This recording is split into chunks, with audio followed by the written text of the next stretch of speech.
Today we're playing with the Meepo Envy, or NLS 3. This board has two names for some reason. That's not the only unusual thing about this board though. It also packs a Hobbywing ESC, which is very unusual for a Meepo board, as well as a high quality Molicel battery pack. It's also a pretty cracking deal at just under $700, which is something that's more expected from Meepo. So without further ado, let's take a closer look. First things first, the Meepo Envy comes in a full colour themed box, which is quite unusual for an electric skateboard. It's not something that really matters in the slightest, but it's a nice touch and it makes it feel like you're getting a premium product. Inside you'll find the usual accessories like a T-tool, instruction manuals and spare bolts, along with a random XT60 to charge port adapter. I'm not really sure why that's included, but it could come in handy for future tinkering. You also get an additional set of 108 bushings, which I was really happy to see, along with a hulking great charging brick, which puts out a whopping 4.5 amps. This is an extremely generous inclusion.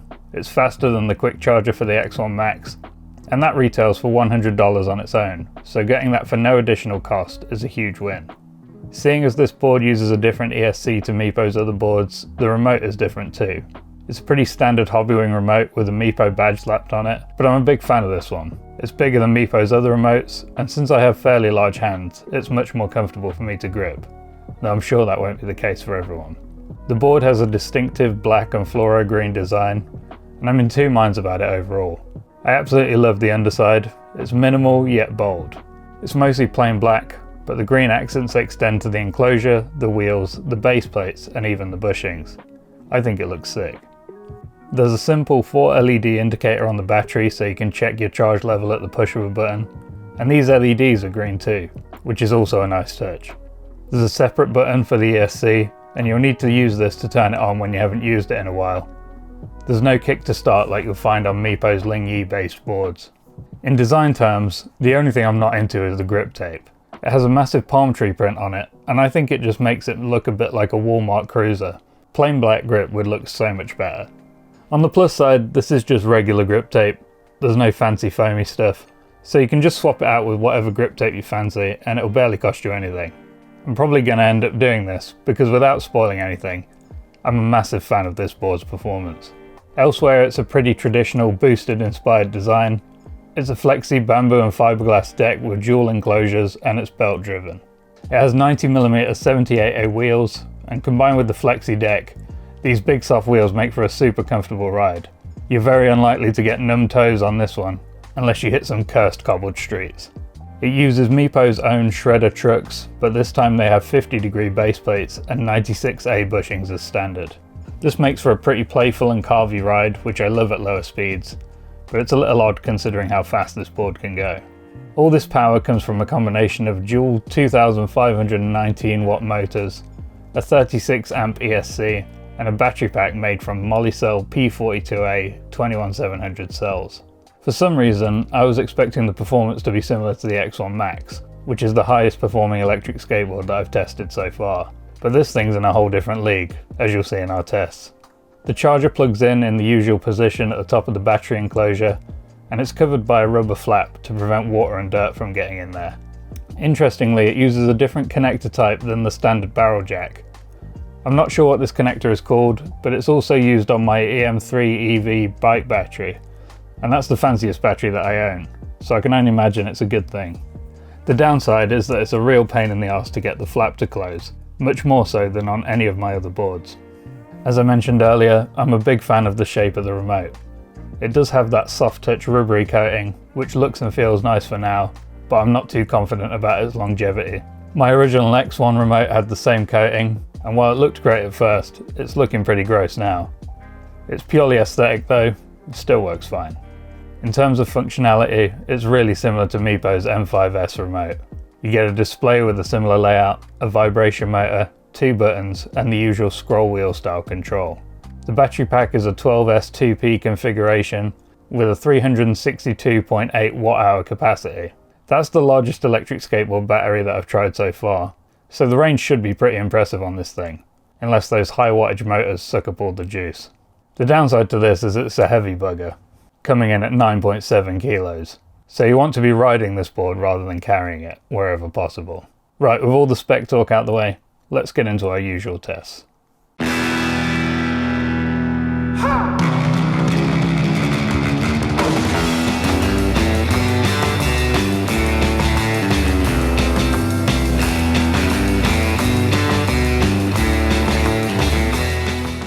had a few goes at maxing out this board, and the highest speed I recorded was 28 miles per hour on GPS. I'm a heavier rider at 6'2" and around 230 pounds, so it's a pretty decent result. I do think the board has a bit more in it, but the design makes it a bit more prone to wobbles than I'd like. Even with the harder bushings installed, I wasn't keen on going much faster. The most impressive aspect is the acceleration. This thing takes off really quick, and it brakes well too. Out of curiosity, I also decided to retest the X-Way X1 Max. This was the fastest board that I'd tested up until now, but I tested it with loose trucks in 0-degree weather, so it wasn't really a fair fight. This time around, that board also reached 28 miles per hour on GPS, but it was a very different riding experience. Acceleration and braking are far less impressive on the X1 Max, but it's designed for stability, and that makes high speeds feel much less precarious. In reality, I'm not usually riding at speeds over about 22 miles per hour, and there the nimble carvy ride of the Envy is much more fun, not to mention more comfortable.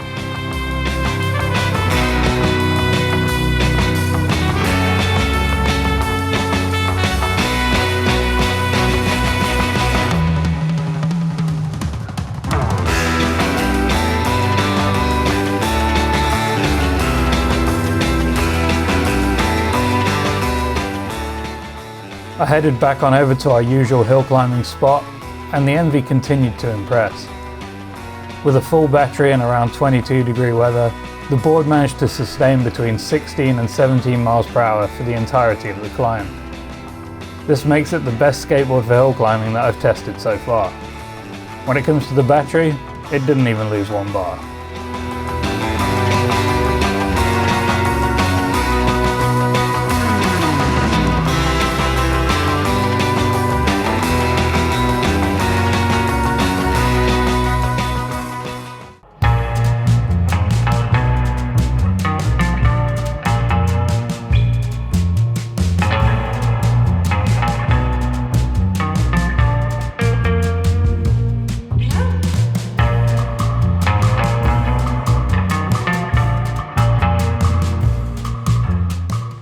The Meepo Envy claims to offer up to 24 miles of range on a charge, but as I've said before, that usually means with a light rider on a flat path, neither of which described my testing conditions. I was confident we'd get at least half that though, so I decided to attempt a trip to the city centre and back. That's 12 miles in total, with some pretty big hills on the way.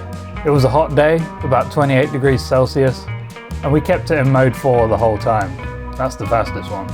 In the end, I was riding for around an hour and a half, averaging around 10 to 15 miles per hour, and my max speed was 21 miles per hour. I ended the ride at 12.47 miles because I had stuff to do, but there was still about 25% remaining. The next day, I took it out again to fully drain the battery, and I got another 4.67 miles from it. Again, I wasn't taking it easy. We were still in mode 4 the whole time, and my max speed was about 20 miles per hour. What impressed me the most with this board is the lack of battery sag. It happens eventually, of course, but it's the best performance I've had so far, and it only starts to struggle with hills when you hit around 15% battery. Well, technically we're still moving.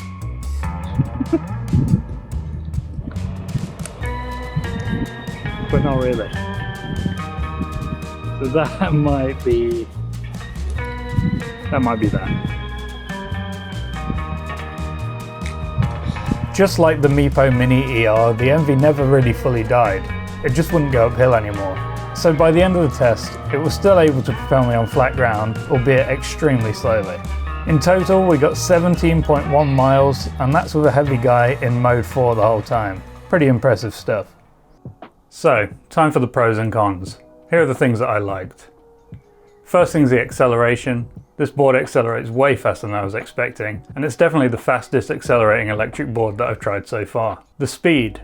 As you saw, it goes just as fast as the X1 Max, if not faster, and it certainly gets there a lot quicker too. The comfy and carvy ride. This board's super agile, it carves great, and it's quite easy to slide as well. The range. This board really can achieve 20 miles plus on a charge, especially if you stick to modes 2 and 3. The fast charging. Despite the massive battery pack, it can charge in just 2 hours thanks to the generously included fast charger. As for the things I don't like, the first thing is the palm tree grip tape. Obviously style's subjective and it might be up your street, but it's not really doing anything for me. That said, it is just grip tape. Just peel it off and slap whatever you like on there. The next thing's the weight. It weighs nearly 10 kilos, means it's a real pain to carry, and the power brick's massive as well. But this is the price you pay for long range and speedy charging. The stability. This board's set up like a Carvey cruiser, and that's fine, it's great at that. But when you're going at speeds over 25 miles per hour, it gets pretty hairy. So final thoughts. I'm pretty much in love with this board. If you're looking for a nimble Carvey cruiser, but you don't want to sacrifice speed and torque, this is definitely one to check out. As I mentioned, it's not really built for speed, so if you want a straight line speed demon, you want to look elsewhere. But I don't think that's the way most people ride. Most of the time, I tend to cruise around 15 miles an hour on mixed pavement with a lot of obstacles to swerve around. And in that case, the 50-degree trucks and the flexi deck make for a super agile and comfy ride. It's just great. As always, links to everything are down in the description below. Hope you found this video useful. Hit subscribe if you did, because I've got loads more cool stuff on the way. And yeah, catch you next time. Toodles.